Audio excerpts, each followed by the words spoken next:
So with that, Tamara, I'm going to hand it over to you. I think we've got 14 at my latest count of our colleges represented. So go for it. Thank you so much, Angie, and hello, everyone. On this sad day when we say goodbye to Angie, as a group. Thank you so much for to my Texas friends for joining us.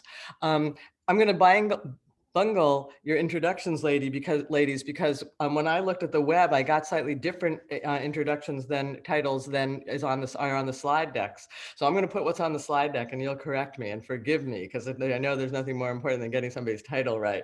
So Stacy Silberman is an acting commissioner at the Texas Higher Education Coordinating Board. And is there an acting commissioner for what? That's where I'm bungling. Sorry, Tamara. My title is actually Assistant Commissioner for Academic and Health Affairs. And oh my God. We've gotten a new commissioner in, so we don't even have an org chart yet. So I understand. Okay, well that's why. Well, excuse me for bungling. Acting is really no, you're fine. and Dr. Jackson is let's see if I can get this one might be right. Assistant Commissioner for Workforce Education. You got it. And so the Texas Higher Ed Coordinating Board, for those of you who don't know, is the overall state board that coordinates higher ed in Texas. And it is it's a state where the state board does a lot. So the state board has its fingers in all the colleges and in what happens at the colleges, as you're about to hear. So ladies, let's start with, I'm going to play my usual bossy talk show host. Let's start with, if you were on an airplane and you're sitting next to someone and they say, what do you do? And you say, well, I'm blah, blah, and it gets to the Common Course numbering system. How would you explain, just in a few words, to the person next to you on the airplane, what is the Common Course numbering system and why is it, more than just something, some librarian cares about? So I'll hop in and address that with maybe a more formal statement than I would say to someone on a plane. But it's really a cooperative effort among both the 2-year and the 4-year institutions in Texas, of which there are 37 general academic institutions, 50 community college districts with 72 locations, and 10 health-related institutions. So a pretty big network of institutions. There are also 6 systems in operation as well, overseeing some of those general academic and health-related institutions at the 4-year and health-related level. So it's really the TCCNS, or the Texas Common Course Numbering System, is an effort to facilitate the transfer of freshman and sophomore level general academic courses. So it provides a shared, uniform set of course designations for students and their advisors to use in determining both course equivalency and degree of applicability of transfer of credit on a statewide basis. So when students transfer between 2 participating TCCNS institutions, a course taken at the sending institution transfers as the course cross-reference to the university. And the TCCNS designation is the same at the receiving institution. But hold on for a timeout, because you should finish, but just to make the relevance for this group, because they don't care about transfer. I mean, we care less about transfer, right? We're continuing ed deans and continuing ed, person administrators. So this has a relevance for continuing ed. So I'm just saying to the group, keep listening, because it's not just about transfer. It's got a very interesting relevance for continuing ed. So sorry, go ahead, Stacey. Well, and on that note, I'll hand it off to Tina to talk about the funding, which I think is really the critical piece that you all might be interested in. Well, before we get to the funding, let's lay out the whole thing. So there's a Common Course numbering system. Let's stick with your side for a second, Stacey. So I'm a sophomore and I got my degree. Let's pretend I didn't yet get a degree and I want to transfer, because that'll be sort of a messier case. Do we know exactly what courses I'm gonna get when I transfer? I mean, major credit, elective credit, general credit, how fixed is this? So if a course is, so there's a difference between transferring and applying to the major, the sort of applicability of the course to Yeah. a student's major. But if the course is in the core, the Texas core, which is a 42 semester credit hour institutionally set of courses that fall into 8 different foundation areas, those courses will full scale transfer. So that student, if that student finishes their core at They've done it. a community college, Yeah. that whole 42 semester credit hours transfers. And if it's in their major, that's some of those courses will be major specific. In addition, if they go to a community college for just a year and they have 15 or 30 semester credit hours, and those are all core courses, those courses transfer as well and are applied to that student's core completion at the university. Got it. Okay, so I'm going to keep asking a couple of questions. So we get the picture before we make it more complicated. So I'm Mrs. Smith, and I'm teaching English 101 at Community College X. How prescribed is what I teach? So I get this common course numbering system. I get the common curriculum from the state. Is that like part of what I'm teaching? Is that all of what I'm teaching? Can I customize it? How much can I customize it? Absolutely. So a couple of things are important. We have something called the Lower Division Academic Course Guide Manual. And within that academic course guide manual, we have specific learning outcomes for many of the different courses.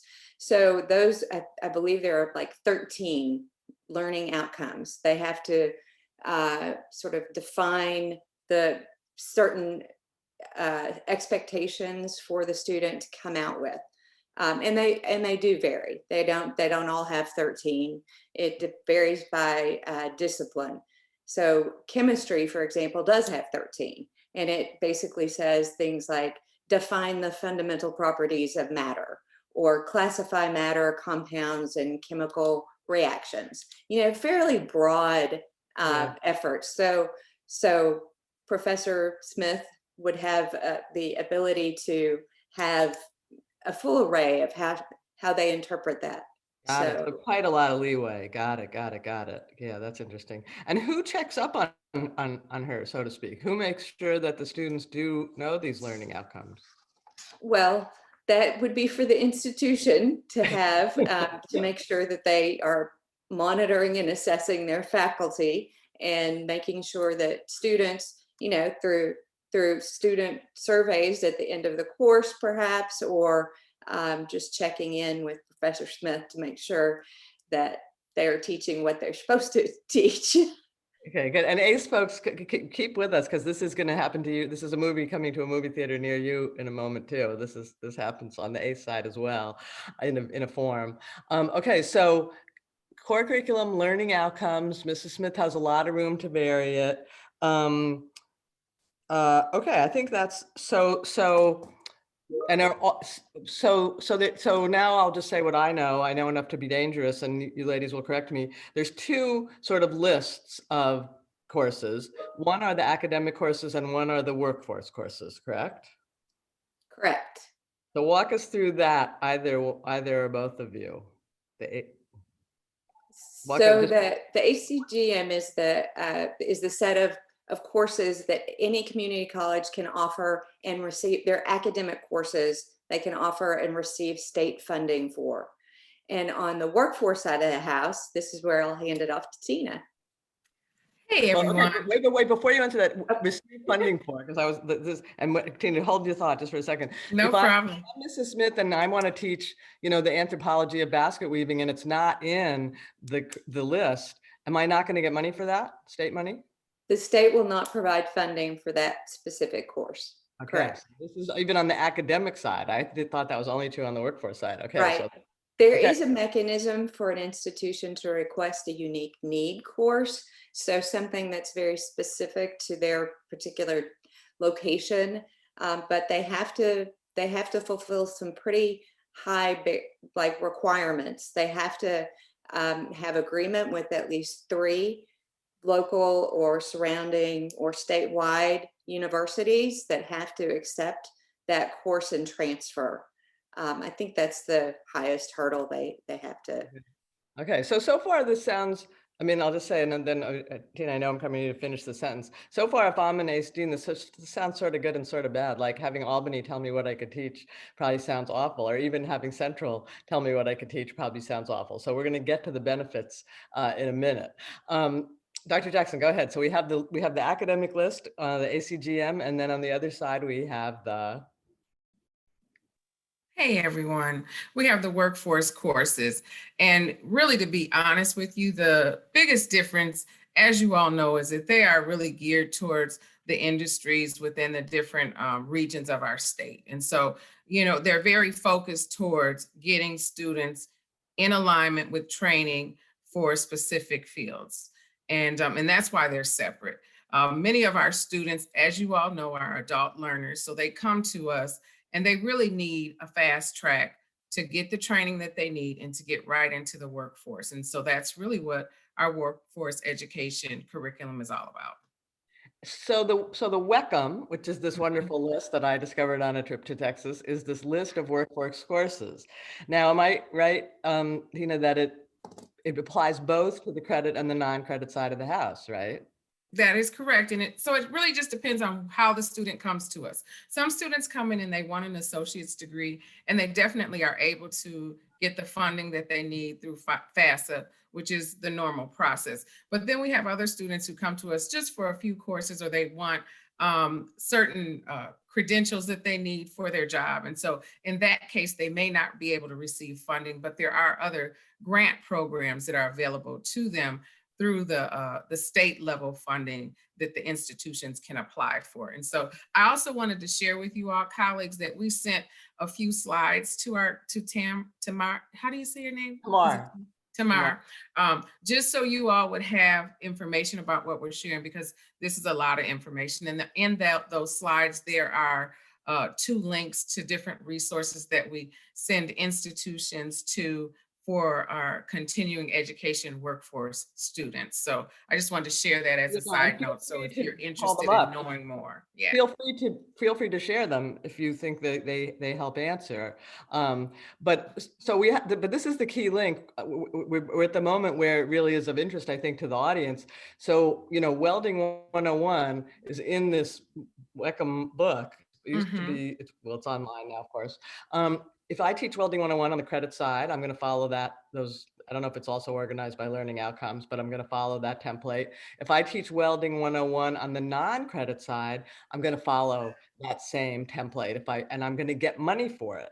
And it's going to dramatically facilitate the ease of the student who took Welding 101 later matriculating to the credit side of the house. There's why this is interesting to this group, right? Yes, yes. Is that all correct? You are correct. Did I get that all right? So Yep, fill it in a little bit. So is that how complicated is it? When I'm Susie, I took Welding 101, probably didn't, welding's probably not the right example. And now I want to get to the credit side. I just go on, I say I took this course and I get the credit and I matriculate and there I am, full credit. Well, there's a process that happens. And so let me back up for a minute and share with colleagues my perspective. So I recently joined the coordinating board. Prior to being in this role, which I'm very grateful for, I served at Collin College, which is one of our larger colleges in the North Texas region. Prior to that, I served at Dallas College, which is a college that, we serve lots of students. I think we go head in head with the Houston region. And in those roles, I've worked a lot with workforce education students. And so during the journey of trying to figure out how to make sure that we serve students best, one of the things that we talked about, especially with continuing education, is the importance of linking courses. And so what that looks like is basically, you described welding, so I will just stay there. A student takes that welding course, comes in and just takes that one course, but they decide that later on they want to come back in and get a level 1 certification. Well, they pay a fee and then they're able to go right into whatever the courses are that are a part of that sequence. And then they're able to get that level 1 certification. Then they decide, well, I want to get an associate's degree. AAS degree. And then they're able to come back in and stack those credentials. And it's important for students to be able to, as we know, get what they need and go right into the workforce. And then in many cases, as you all know, they come back later and say, well, I need this degree so that I can go into a management position. So that's basically like how I would explain it if I was sitting with you. Yeah, no, that's perfect. My neighbor on the in the airplane. But I mean, but the point for this, again, the key, the secret, the amazing thing here, right, is that these non-credit courses articulate seamlessly from the non-credit side to the credit side. Like you have that unit in your backpack, so to speak, and no one can take it away from you.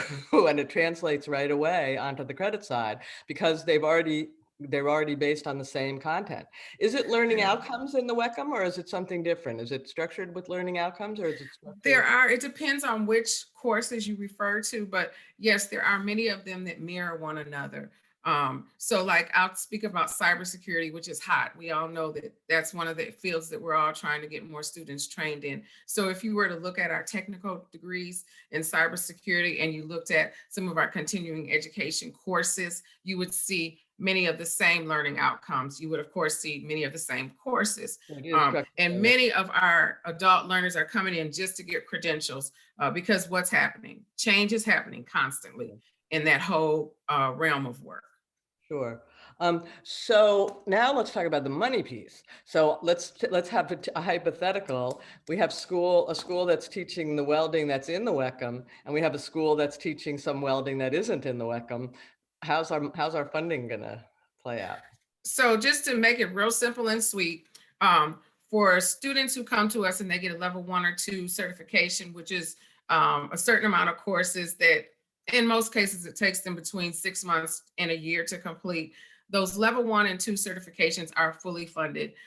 They're able to get the financial aid they need. But if they come in and that's non-credit certification. That is, well, because they're considered a part of our workforce credentials funding process, and they help us with our funding model in general. They're put into a different pile, and that's non-credit. That's correct. But on the non-credit side, continuing ed, if they just come in and they're just taking one course at a time, it's something that they can use, right, for their work, but it's not necessarily something that they can get funded. But we have additional funds that they can apply for up to $1,600 a year in order to get those courses funded, and that's through a Texas grant program. And so that's typically what the institutions do. And then I also just share that in my years I also worked across the whole state, working with all 50 community colleges. And in that role, we saw variations of how that played out based off of course, the different regions of the state, because we have some very rural areas where some students really only need a level 1 certification. And then in other very urban areas like the Houston and Dallas region, of course, students come in, they get level 1, level 2, and then they decide they want to get an AAS that will lead them to a BAAS and things along that line. But for the most part, another thing that I would share that's different or unique about Texas is that we also have a Texas State Technical College system. Yeah, don't go there yet, because that's really— Don't go there yet? Okay. Okay, so I won't scare y'all yet. I'm still struggling with this model.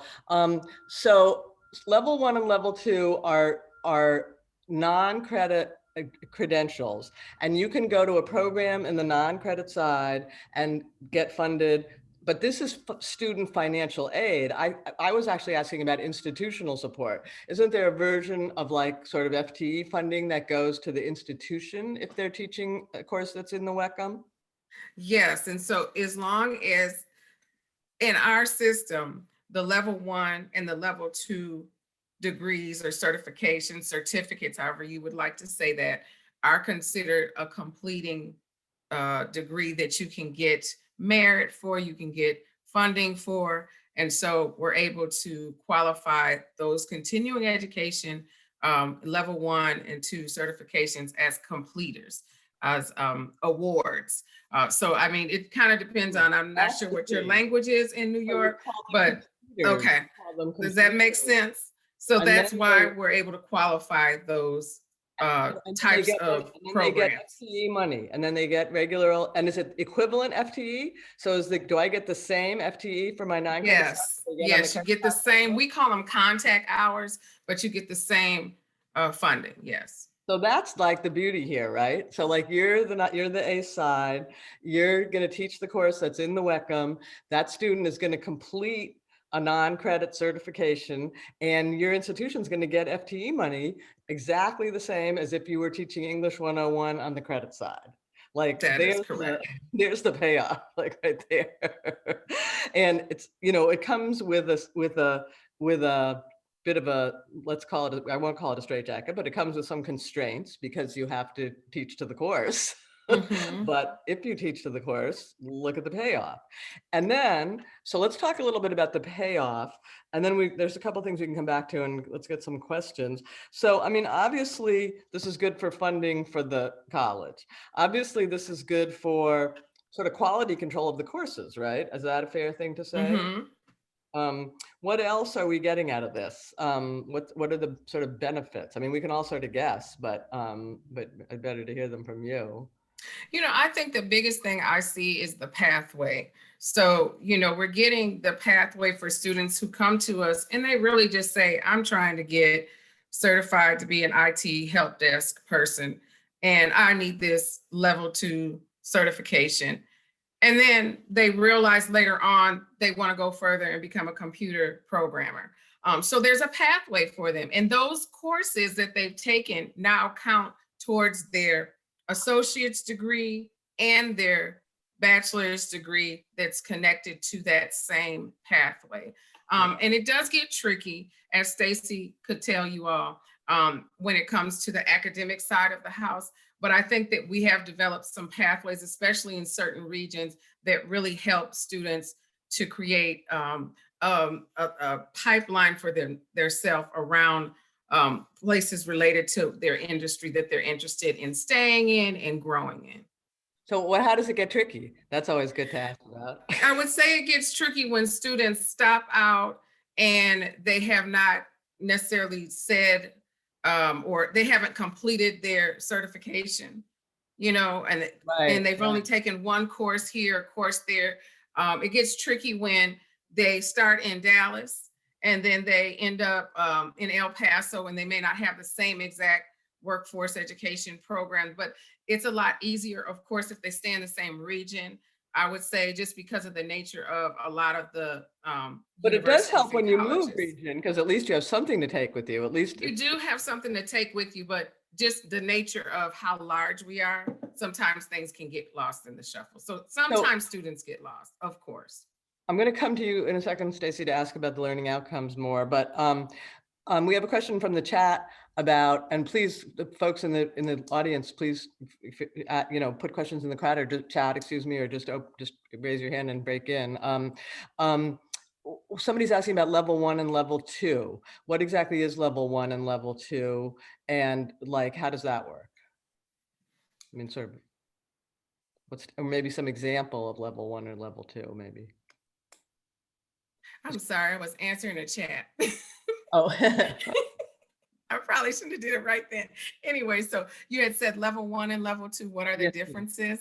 Yes. So there's certain courses that are paired together. I used, for an example earlier, the help desk, IT help desk would be one reference. So you'd have, say, a sequence of about 6 to 8 courses that have been aligned for a certification.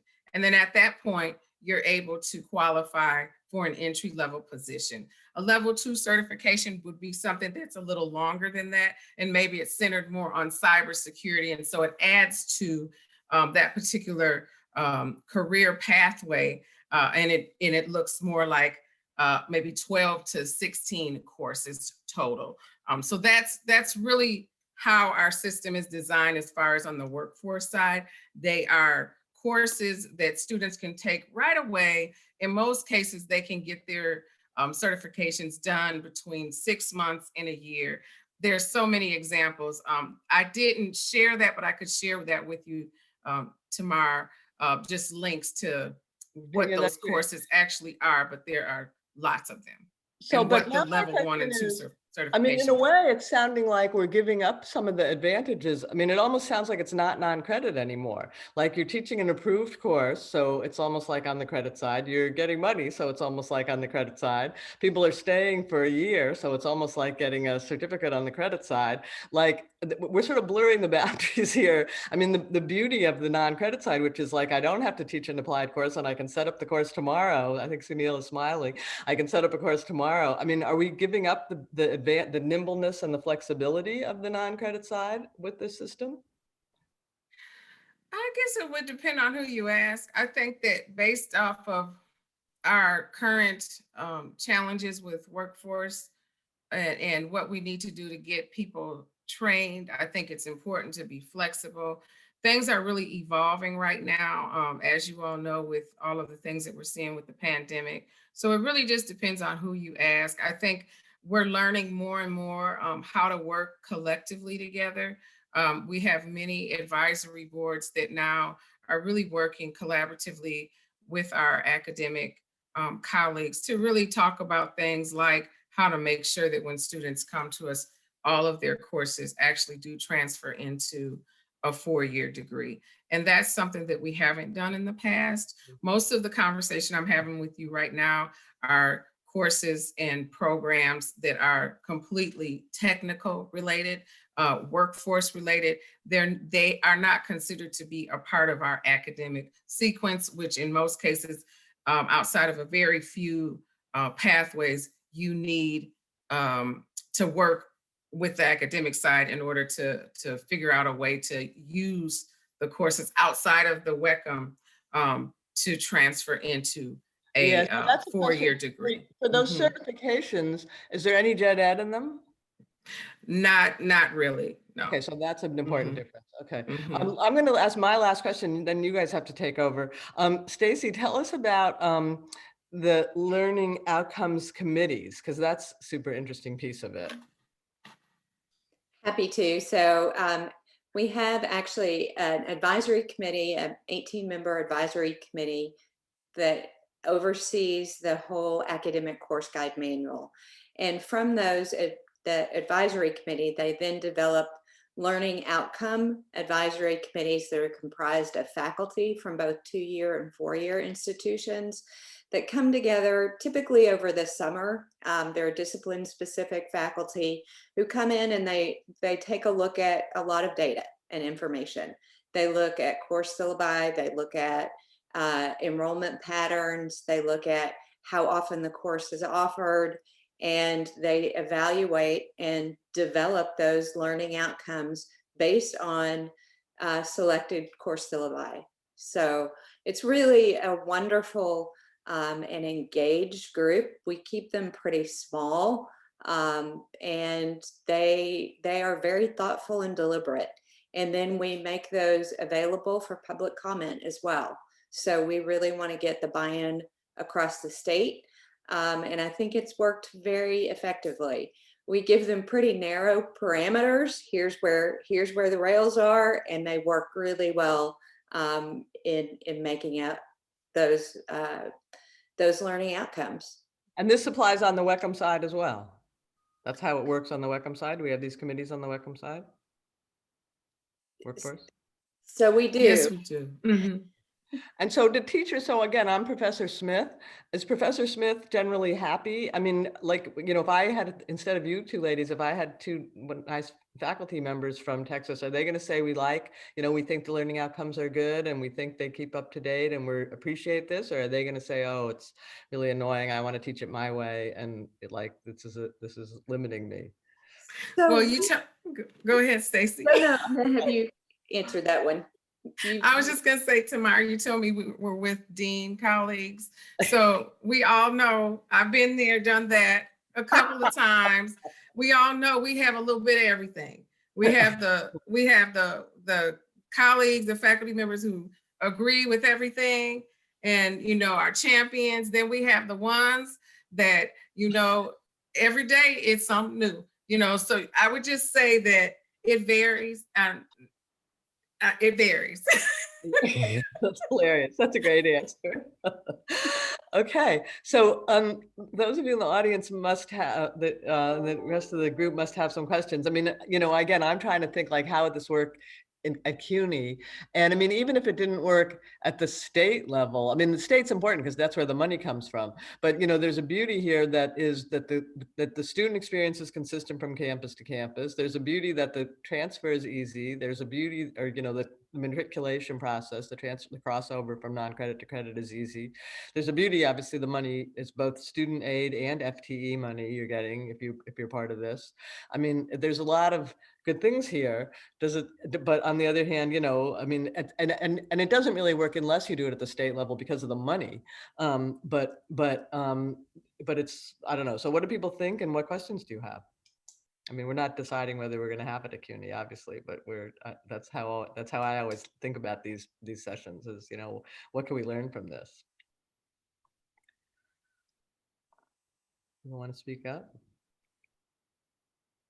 Angie looks like she's thinking.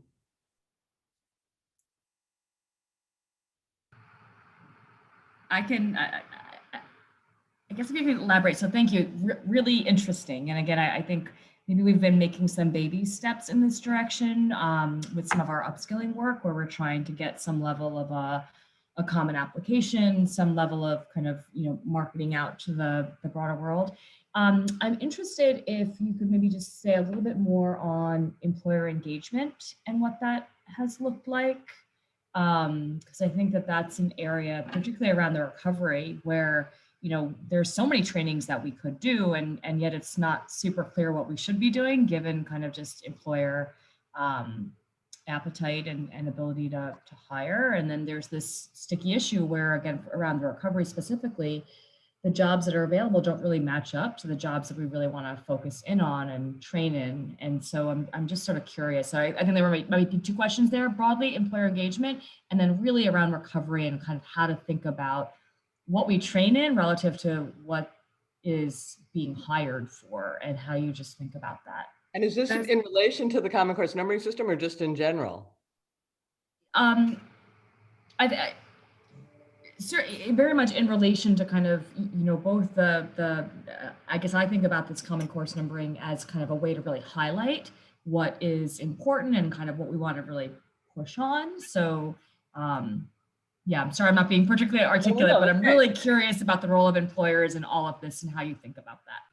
Perfect. I can talk about that as the workforce person. So Angie, let me just share a little bit of some of my experience on the ground first and say that working with employers has been a strategic move that we've made, especially in the regions that I've served in the North Texas region, and then also in Central Texas. So what we've learned is that, of course, we have to work collectively and really give our industry partners a voice. And so I've been involved with several collegiate academies, which are basically high schools that train for certain workforce fields in collaboration with industry partners. So companies like AT&T, CompTIA, just lots of them all over the place. And so one of the things that we've talked about most recently is the importance of really making sure that even if we're not able to give internship opportunities, that we're able to build partnerships where our companies can come in, adopt schools, work with community colleges, work with the ISDs, and help with giving students experience, having them do things like projects, having them learn how to use certain software and equipment while they're getting their credits. And I think that that's a strategic move versus what a lot of us have done in the past, and I'll just speak at the 2-year and the 4-year level, is we provide opportunities for internships, which sometimes takes a long time for our employers and our community colleges or institutions to get on board with because of the whole process of it all. So what we're now seeing is it's important to get letters of support from our industry partners and get our industry partners in contact and in the classroom with our students right now to get them the experience they need, even if they're not able to have an internship, but so that we know and they know that we're really giving them the training that's essential for what we're seeing in the pandemic and as we transition to after the pandemic. So it has really been a lot more conversations with colleagues from the field from whatever industry it is, and having them give us feedback on how we can shape experiences for our students that will prepare them for their particular entry level positions. And then also having conversations with them about designing positions that will really speak to the skill set of the students that we're training. And so it's more collaborative. And I think that that is a difference than what I've seen as a professional. I've been in the field about 20 years, but in the past it was more, we would bring our industry partners in and they would listen to us, and we would have an advising session, and then they would have a nice meal, and then they would leave. Where now it's really collaborative. They're giving us insight, they're giving us funding, they're giving us equipment and software. In some cases, we're hiring their employees to teach our faculty and to work with our students. What I've seen, the way that Angie, I mean, this is how I first discovered the WECM, was I was writing about a company that was partnering with a Texas community college. And the point about the WECM was they just knew that if they taught part of the course, they, like, you know, so I'm the big industrial construction company. I need certain kind of workers. I go to the college and I say, set up a non-credit course. And the non-credit instructor says to me, well, if you incorporate this welding 101 from the WECM, that gets paid for. And so the companies, it makes it a little more appealing to the companies, because they know that the state will fund some of the training for what they need. It makes the community, gives the community college an advantage over going next door to the for-profit training facility that isn't going to have that. And so that's how I've seen it work in Texas.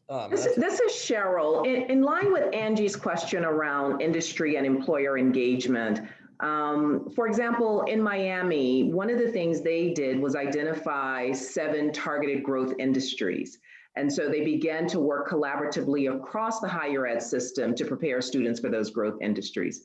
Has Texas identified growth industries that students are being trained for? And if so, what are some of those industries that are being targeted? You did mention cybersecurity, and of course, with all of this fraud that has been happening across the country, it is an industry where students are getting trained and prepared. But are there particular industries that Texas is focusing on to prepare students for? Energy, and energy. And more energy, yes. Yes, the short answer is yes, Cheryl. And what I would share with you is, because we have so many regions across the state, how it looks in different regions is different, but we are working with the Brookings Institute as we speak to really look at the top 5 industry demands with the high value credentials that are needed to land those jobs for students. And so that's what we're in the process of doing right now as we speak. You mentioned what are those. I can share with you the few that I've currently been working with. We've been talking to a lot of people about manufacturing and engineering and technology related fields. We've been talking to colleagues a lot about our healthcare industry and how to make sure that we're fast tracking students down those pathways. And also talking a lot about computer programming, which is also another very high demand area for our state. So there are lots of artificial intelligence is another one that's on the rise, and it's definitely something that's not going away. So we're talking to industry partners about those, but we have a large group working towards getting each region of the state ready to reskill and upskill. And in that work, we're working with Brookings Institute to really carve unique top 5 areas in each region of our state. So that question and Angie's question too make me think about something else, which is like, what about all those dead wood courses that, you know, like nobody's hiring for anymore? Like, does the whole Common Course numbering system help us get rid of those? I mean, obviously every college is teaching, you know, they're still teaching how to make the buggy whips, right? And there's some professor that's really good at teaching the buggy whips, and he wants to go on doing that, even though only one person shows up. Like, does the WEC, so obviously that'll get thrown out of the WECM, and that professor won't get money. Does it, and that will help weed a little bit. Does it weed in any other way? Like, how does that we want to get rid of courses as well as start new ones.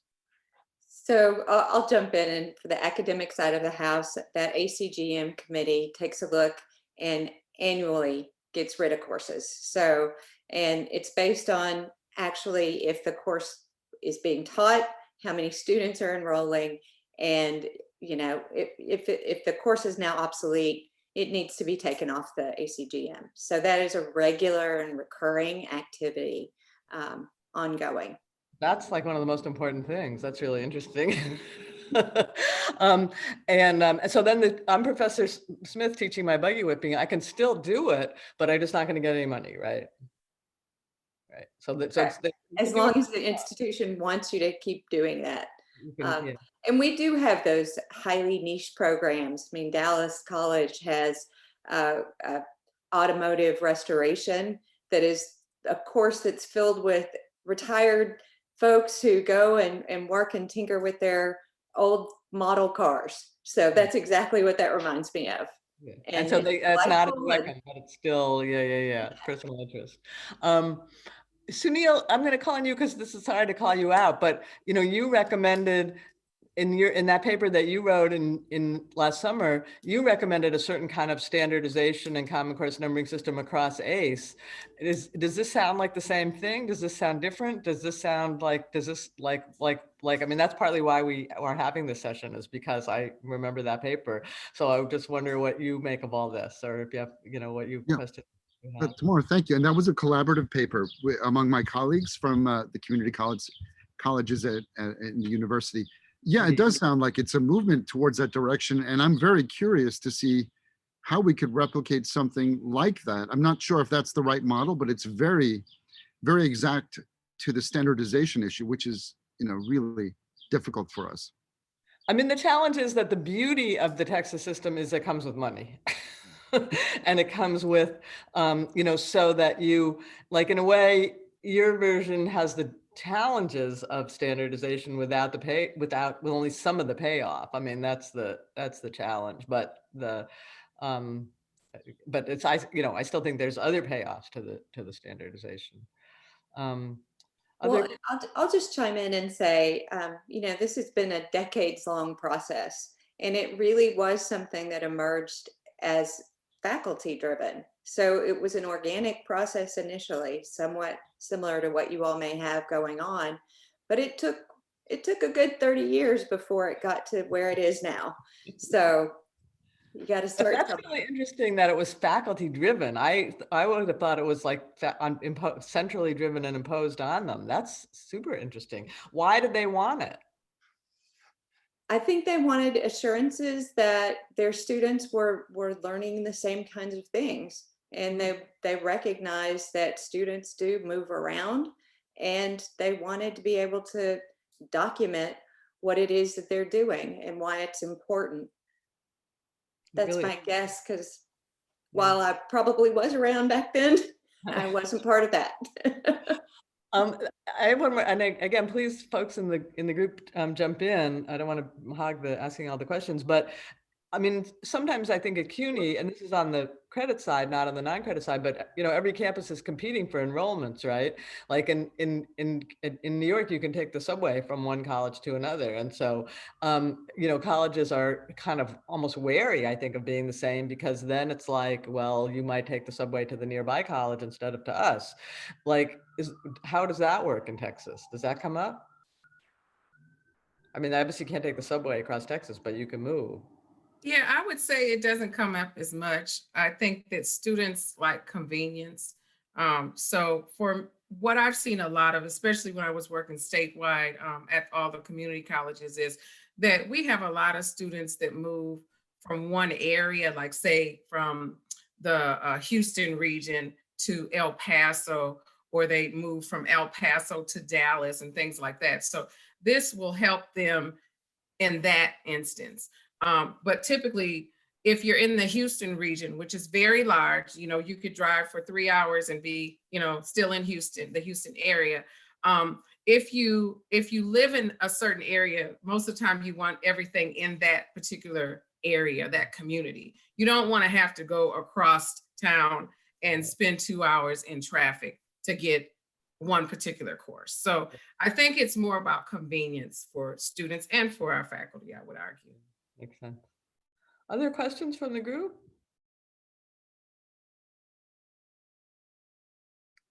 Angie's coming in. Yeah, I would say would love just, any of the documentation that you have. So, obviously, I think for something like this, we would want to get it at least at a CUNY level, in the hands of kind of our leadership. And certainly there's a state piece, though there's a little bit of a leadership vacuum right now, frankly, at our state Office of Workforce Development. So I don't even know who I'd send it to. But yeah, if there's any, and again, we can go on the website, but if you think that there There's might a be good kind deck. of They put together a good deck. Yeah. that's a way. I think I really look forward to sending that along to the folks who might be interested. And I think this could be very helpful, obviously, for some of our data tracking and kind of systems related conversations that are upcoming. So please don't take the lack of questions. I mean, this is a heavy topic. That's kind of don't take the quietness to be non-interest. This is super exciting. I'll ask one more question that's about something you said, Tina. So you said, we used to have these old employer, and I'm not sure this was related to the Common Course numbering system or not, but we used to have this old way with employers where they came to an advisory board meeting and we talked at them and then we had lunch and then we went home. That's true, at campuses across America. How did you, and now you said, well, they're giving equipment and they're giving advice and we're telling them how to structure jobs. I mean, so you went from, bad to good, really, F to A+. How did you do that? Like what, was that just that you decided intentionally you wanted a different kind of relationship? How did that transition happen? I think you have to invite them to the table to make decisions and to really have, be creative. And another thing, I was meeting with some of my colleagues, which I do a lot, that I've worked with in the field. And we talked about just the importance of getting out of the way of your own fear. Many of our colleagues, I'm not like that because I've moved around a lot, colleagues. So I've jumped a lot. I'll just put it out there. But we have many colleagues at colleges who have been there for a long time, who, are not ready for change for whatever reason, right? But really having the conversation with them about why change is needing and how it will help them, and then compelling them to understand where they fit into the pathway of success. So I think colleagues as deans, helping our faculty to understand that although things are changing, that doesn't mean that they're losing a job. That means that they have an opportunity to learn a new skill set, to learn about innovation, to partner up with new employers, and to continue to grow like we tell our students, So I think that as we move forward, colleagues, we have to be courageous enough to say, we need Google at the table. We need Amazon at the table. They're doing great work. How can we work more collaboratively so that as they grow, we also grow too? But if they're not at the table and we are just designing things, we're losing students. And then we have a new population of students, Generation Z. Generation Z wants skills to pay the bills. This is what I had a student tell me about 2 days ago. And what she basically told me is, Dr. Tina, not that I don't want to go to school like my parents did, but I want to go to work. I want to be able to build my own business and I want certain skills. So as I move forward, I might go back and get a master's degree, but right now I want to get certain skills so I can start my own business so that I can begin my own career. And so the way that a lot of our younger students are viewing college is different from how many of us were educated. And I think that that's an important piece of the puzzle. But I think definitely with our employers, we have to value them enough to allow them to help us create our programs and create the experiences, at least on the side of the internships and those experiences that are related to that, like I mentioned earlier, with having them involved with, real life experiences that give students that edge to land that job. I knew there was something I was supposed to be calling you, Dr. Tina. You should have told me this at the beginning. So Dr. Tina, what's interesting there, what you said about the employers was not Like often I think colleges think of it as how can I lure them? How can I attract them? How can I interest them? How do I get in the door? How do I talk to them? You didn't talk about any of that. You said, how do we change so that we're better to relate to them? That was really interesting answer. Really, really interesting answer. Because it wasn't about the tactics of getting them in the door. It was like, how do we change so that, you know, they'll come if we change and we're open. It was a super interesting answer to that question. Other maybe we question. Yeah, please. I was wondering if you could talk, I know you spoke about how the certificates stack into the degrees within the workforce side. I was wondering if you could talk a little bit more about the mechanism.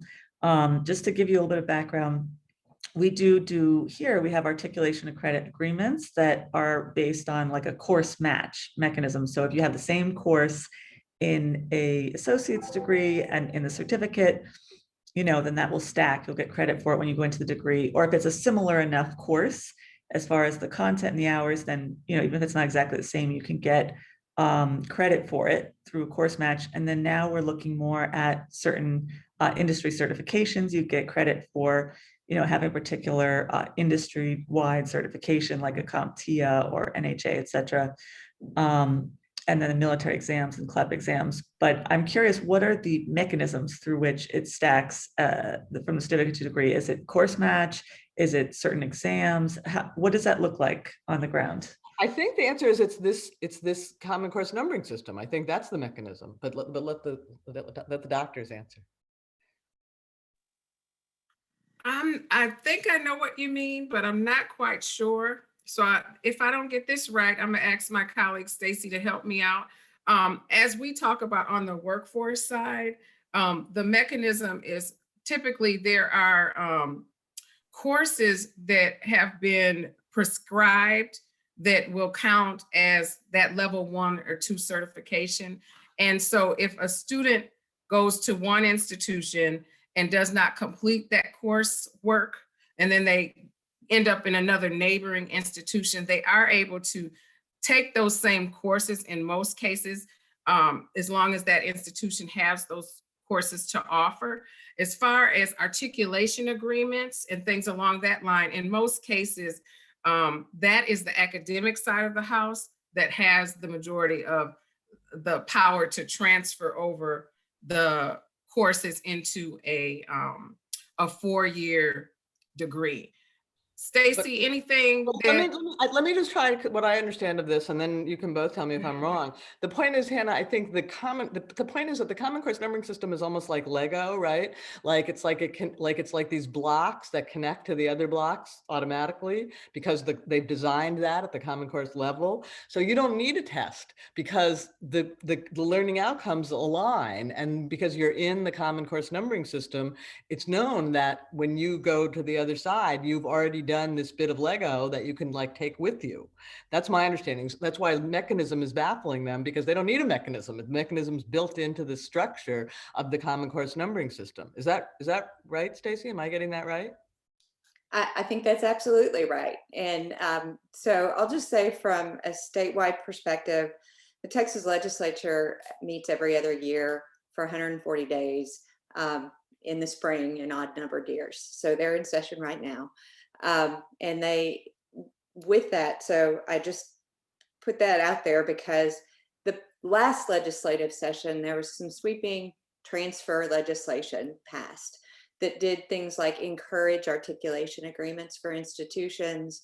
And also we have something that's called our field of study. I almost hesitate to bring this up because the university so disliked the field of study, but for the community college student that started off in a particular discipline, if they transferred to a university, so a psychology major at a community college, that whole block of courses that were identified to be specific to that discipline would transfer in addition to the core.